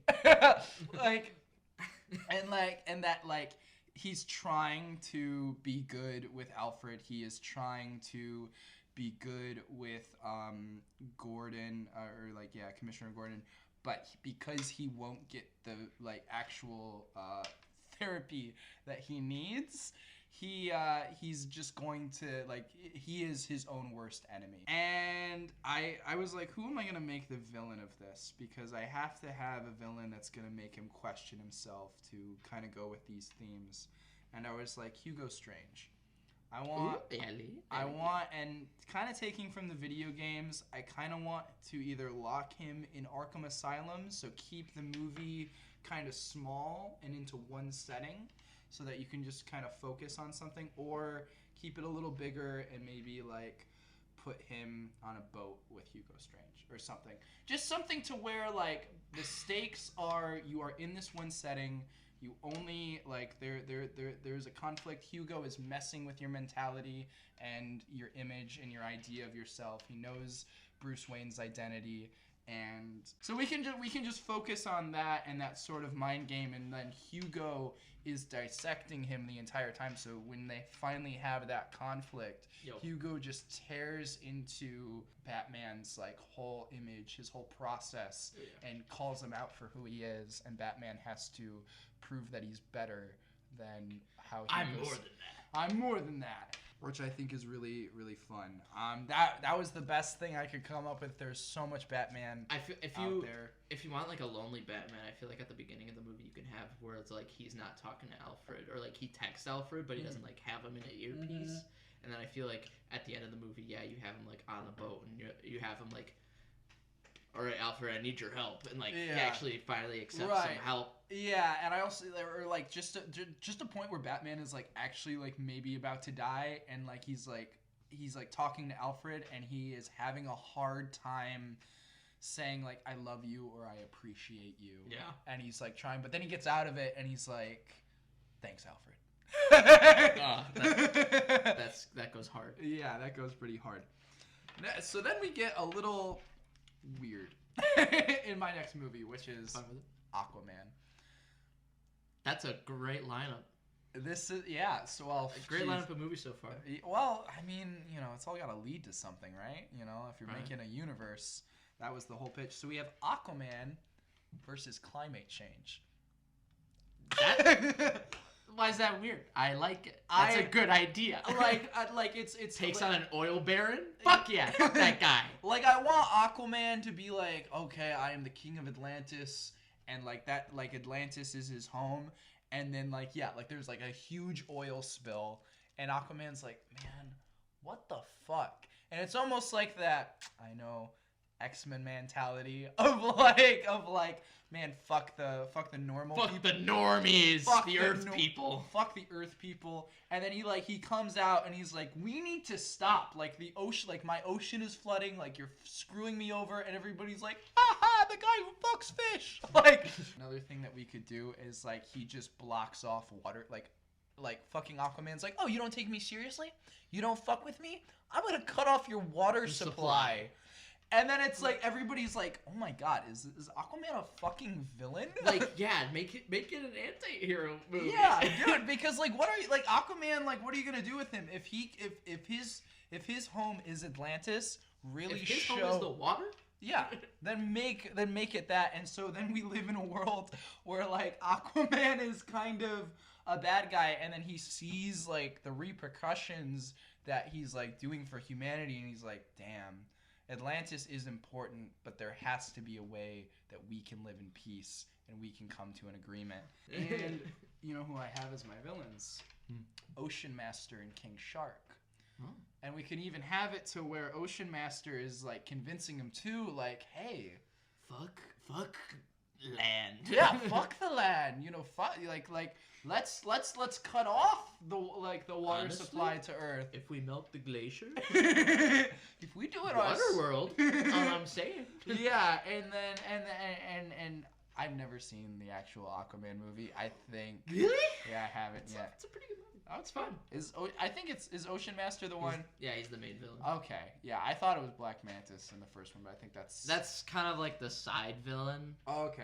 Kind of like the side piece. Yeah. So we have Ocean Master, and he's manipulating Aquaman into doing this, but then Aquaman overcomes it. But Aquaman is like, am I a hero of Atlantis or am I a hero to all?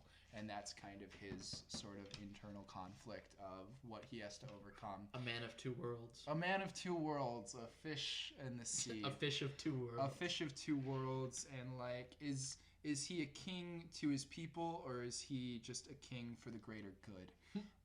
And so like that's kind of that conflict of that. But I also would like if he like had to like go and like flood some like really shitty corporations and that everybody's like, we're gonna sue you, and he's like, who are you gonna sue? Yeah, my own fucking country. The ocean? Yeah, you're gonna sue the ocean, bitch? Like, I don't even have your currency. Like, you think I have a fax? You think I have an email?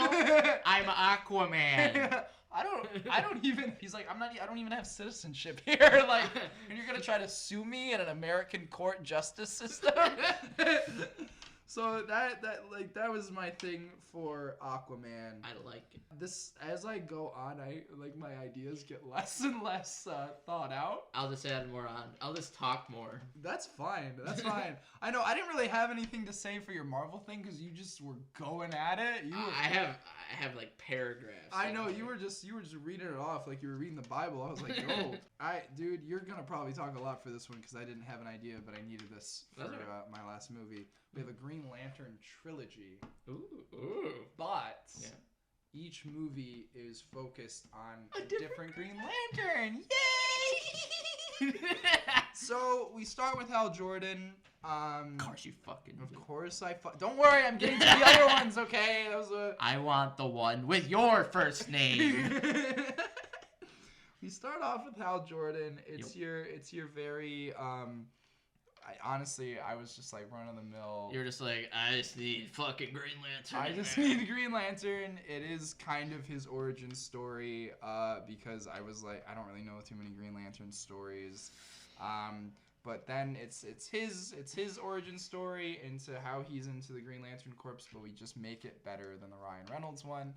And then we have the following one, John Stewart, his origin story and how he gets into the Green Lantern Corps.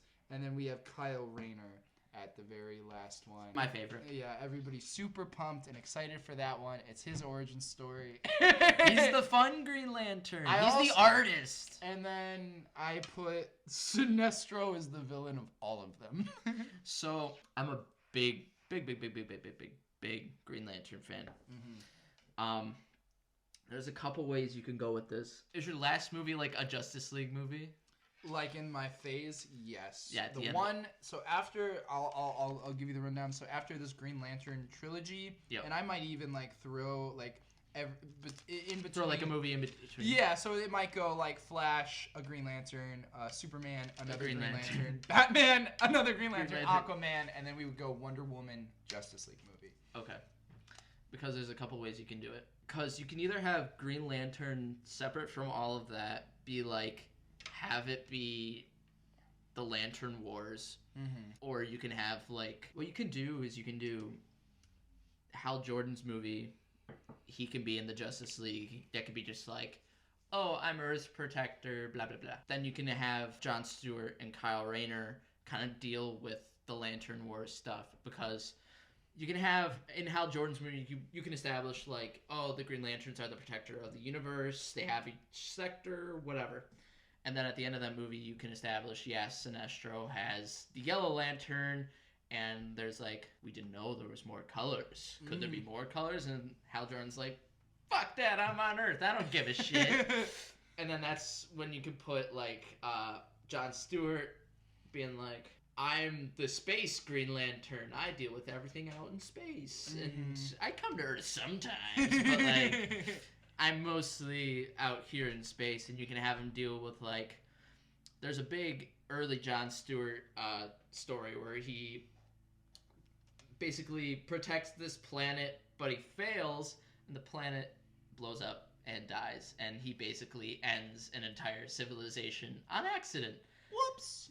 Yeah. Whoops! And you're like, that could be, like, his first mission, and be like, I don't know if I'm capable of this.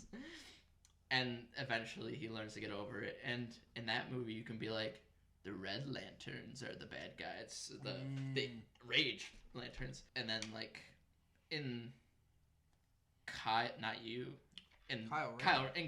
movie, you can be like, all of those together. Like, I guess you could be like, if that movie's Green Lantern 2, Green Lantern 3 can be like the emotional spectrum movie. And it'd be like all of these emotions together, and Kyle is the one chosen to be the White Lantern, the most powerful lantern. And it's like both of the other Green Lanterns having to help him while also having to deal with like Kyle being a messiah of the universe. Right. And being like, imposter syndrome. Yeah. Like, oh, I'm just an artist in California, but I'm also Space Jesus? And also this would be nice because this would be like the first few movies where there's kind of like a collaboration, but it's still, you know, it's like, oh, like we're all Green Lanterns, but this is like, you know, connecting. But I like that because I know you know Green Lantern a lot better than I do. Yeah, like in the first and mostly in the second movie, you can establish more Lantern Corps. Yeah. Probably at the end of the first one, you could be like, oh, there's a Blue Lantern, and they're really peaceful and nice. They're hope. And then in the second one, you could be like, yeah, but then there's also Red and Orange, which is like anger and greed, and it's like, ooh, those are scary. And then in the last one, you can have Kyle kind of traveling to all of them and be like, I need to learn how to control these emotions. And then you can have him be the White Lantern and take out motherfucking the Black Lantern, Necron. I think if you want to end the trilogy of Green Lanterns on a big note. You can have Kyle Rayner being the Messiah, but wouldn't it be fucking crazy if just like they just made an abundance of rings from every Lantern Corp, and then everyone in the universe is chosen for their like what works for them, and it's like pretty like Kyle's got to fix that as like this whole Messiah figure. Oh yeah, like after the second one, it's Yeah, like, can you there's a boom in emotional spectrum rings. Yeah, and it's like everybody on Earth is suddenly like a lantern. Everybody on some random planet has their own lantern, and then it's just like all of these Lantern Corps are now completely full. And then Kyle's got to be like, wow, I'm an artist from California, but now I'm Jesus. How am I going to fix this? Like, just giving him, like, the most complicated situation right off the bat. And he's like... I like that idea because that puts urgency on, like, all the Lantern Corps having, like, their own color and being like, he has to travel to these different planets and be like, oh, I have to go to fucking this planet and learn this emotion. It's like, I'm Jesus, apparently. I'm the only one with the white one. And that's such an interesting arc of making him, like, a messiah, but not the way that Zack Snyder tried to make Superman, like, this figure of just, like... Well, Superman was, like, a reluctant messiah, because he was like, I don't want to be Jesus, but I am. But I guess I kind of am. Whereas, like, he's like, wow, I have the power of all lanterns. I have the power of every emotion, ever. Ever. And I have to basically do emotional damage control on the universe. I think it'd be a great idea if, like, his ring could be the one that nullifies others and be like, yeah, I take your power, but not for my own gain, but for your own benefit, because some people are unfit for that amount of power. Mm-hmm. Yeah. That's really cool. So that there goes. There's the Green Lantern trilogy. Wonder Woman. I want a Wonder Woman movie, kind of like She-Hulk, kind of like The Boys, sort of like Wonder Woman when she's normal. Mm-hmm. Because she's a normie. She's a normie. I want her to be a politician. Ooh. I want this to be like a politician movie, and her enemy is Dr. Psycho. And it's who's going to run for president or mayor. And it's like Dr. Psycho is just mind controlling people to get votes. I think it'd be better if it was like Senate. Senate? Yeah, just because like that powerful of a seat. Oh, I guess you can have Wonder Woman as like the president. Yeah.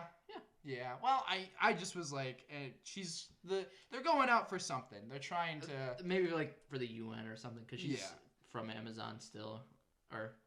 But I think like she's like going like it. Well, I was trying to think of if she should use like her secret identity to like go out as like mayor or something so that she can like fight for what she wants in the right way. Like she's fighting for women's rights. Right. She's fighting for just people's rights. And she's like, well, if I'm not off just, using my bulletproof cuffs, how am I actually going to make a change? Because I want her conflict to be, I want Earth to be more like where I'm from, like the Amazons, and like giving women full power. Want man's world to be want our world. Yeah, and I feel, but doing it in a way that is both tasteful and makes sense, and both like true to her character, and like you see where her motivations are coming from because we live in America and we're pretty corrupt.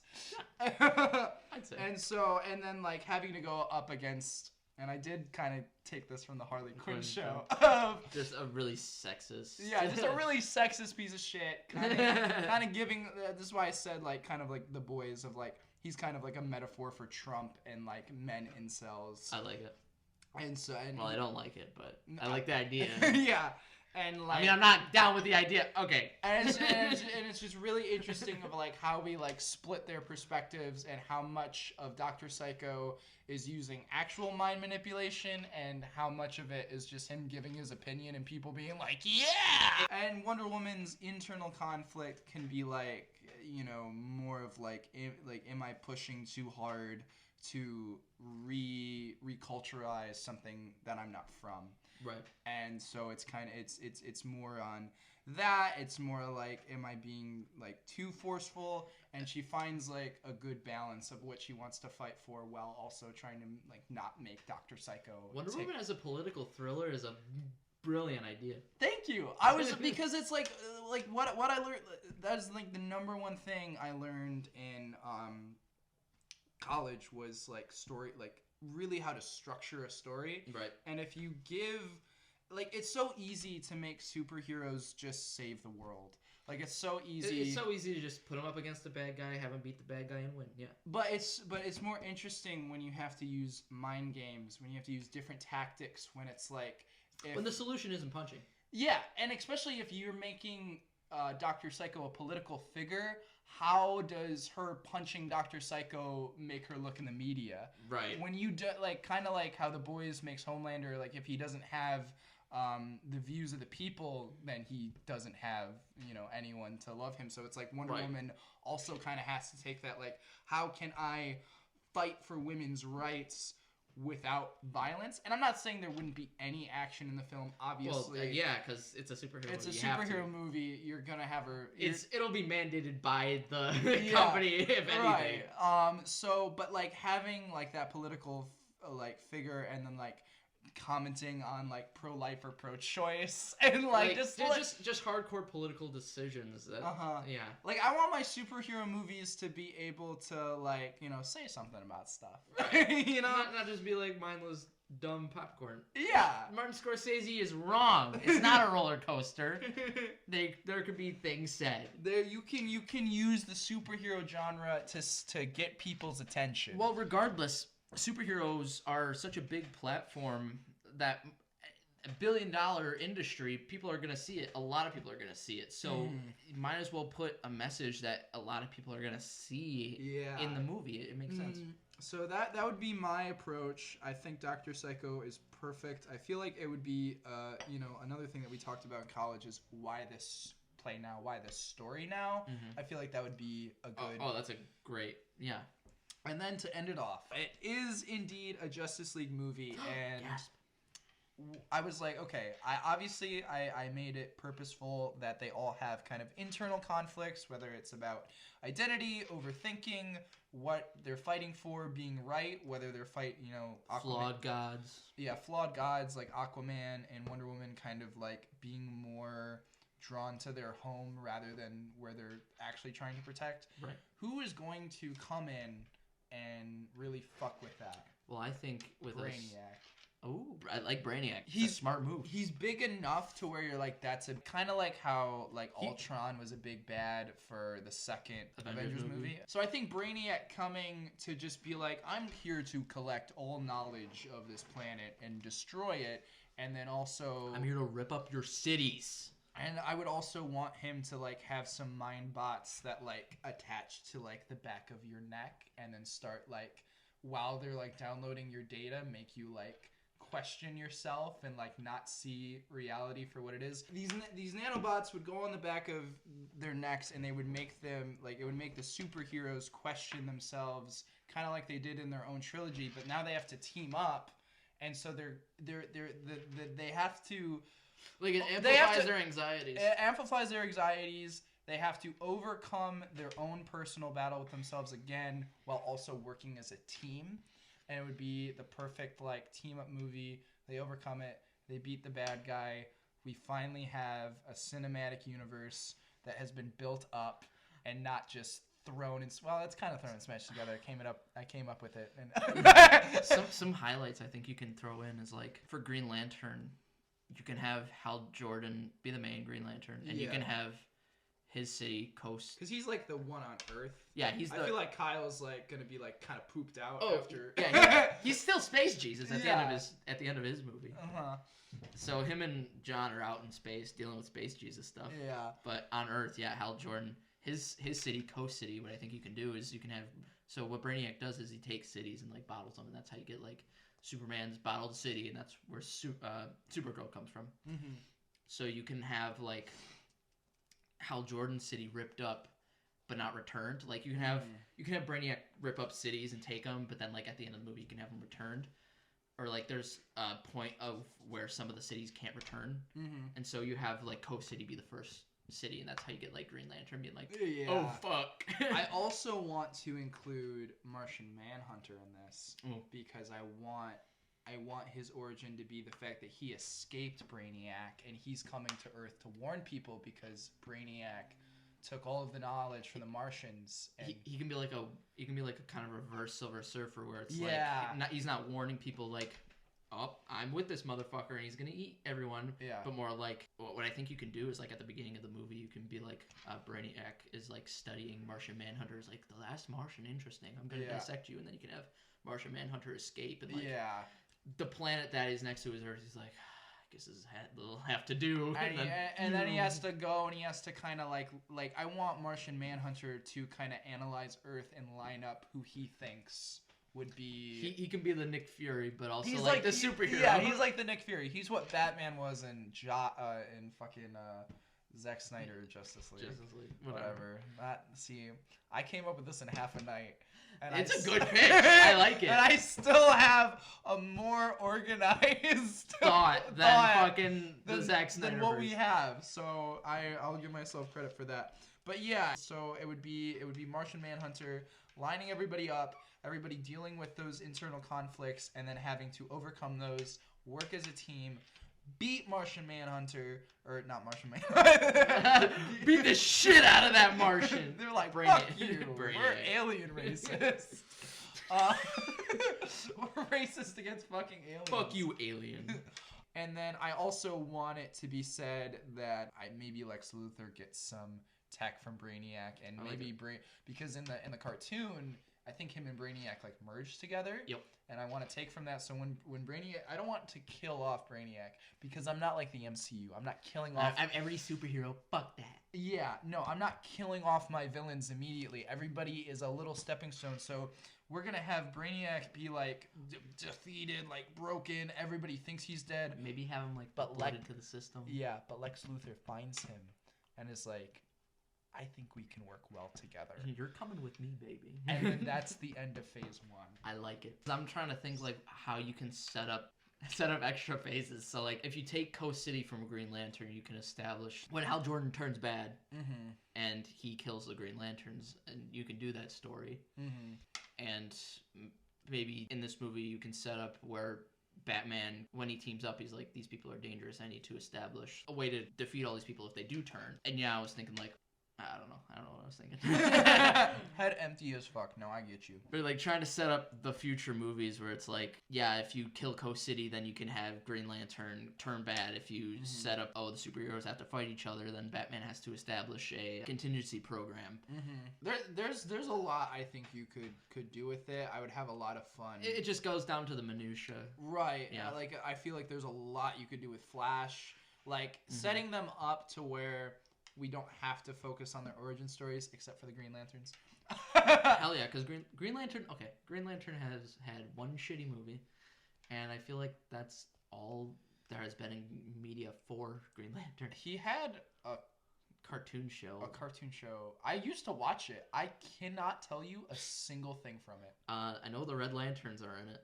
Yeah, I know. I remember watching that as a kid and feeling so like numb to it all because it was just like that was kind of on the edge of like being a teenager and being a young person. Yes, no, that's exactly when it came out. It was like that, and you're like, I don't really want to watch this. I want to watch Young Justice. I want to watch the mature series.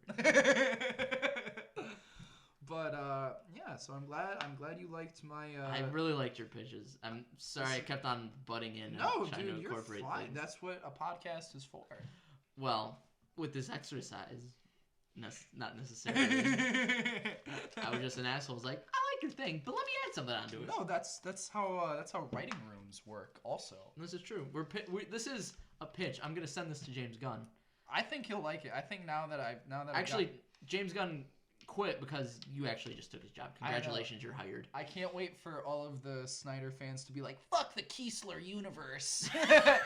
The Keeslerverse? The Keeslerverse. Fucking, oh my god, what the hell? I love the Keeslerverse. Wonder Woman's woke. Fuck yeah, she is. Wonder Woman's woke. Dr. Psycho's right. This is all. So I think you should keep everyone, or you shouldn't keep anyone except Gal Gadot.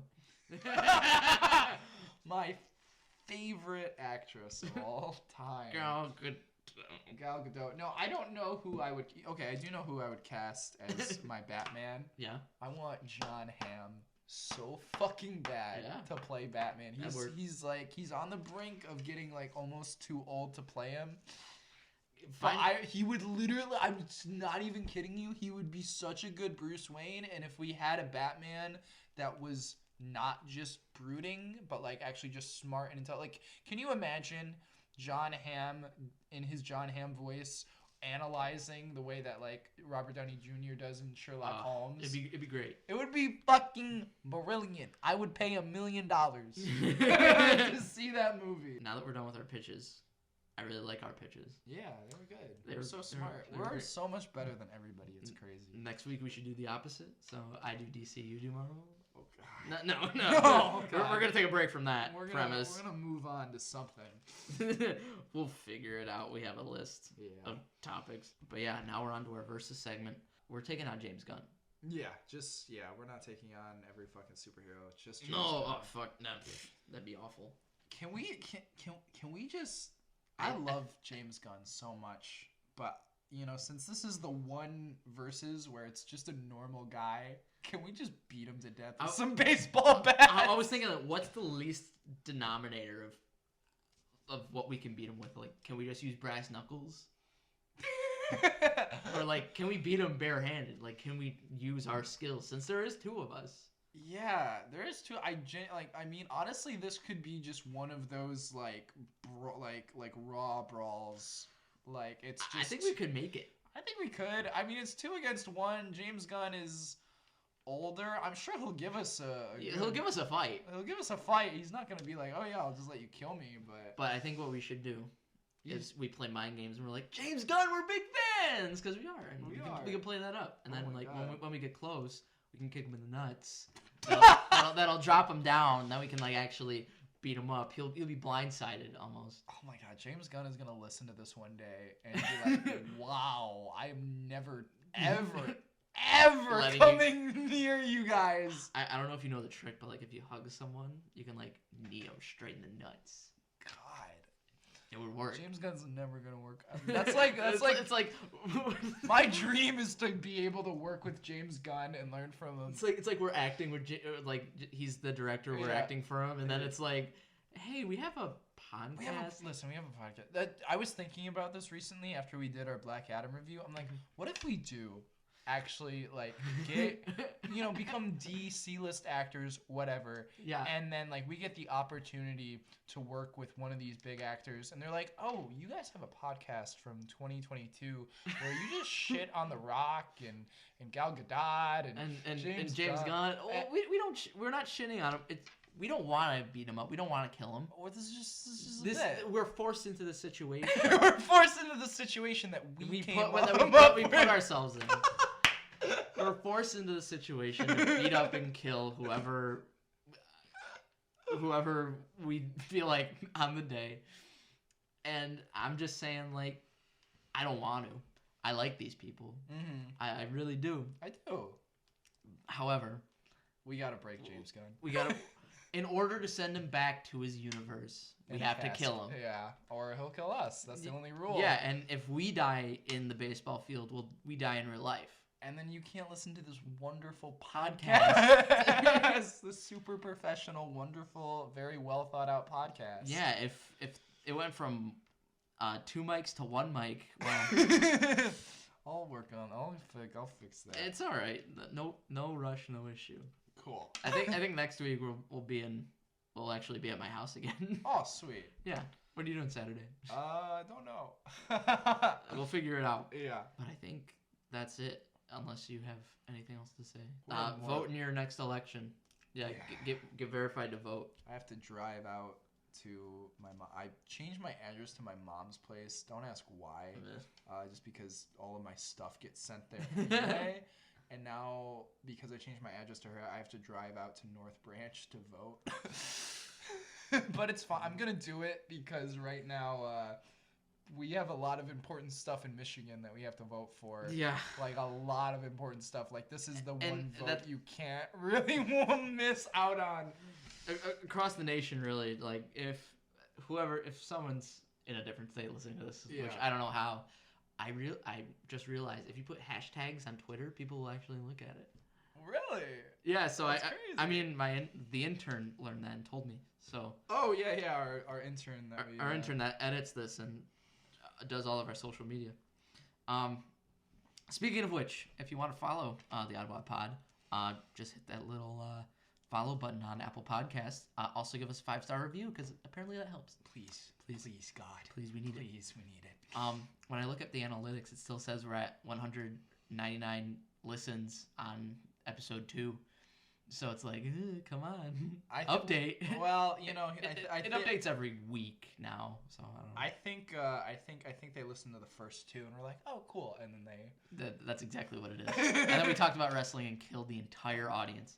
I left. You guys talked about wrestling.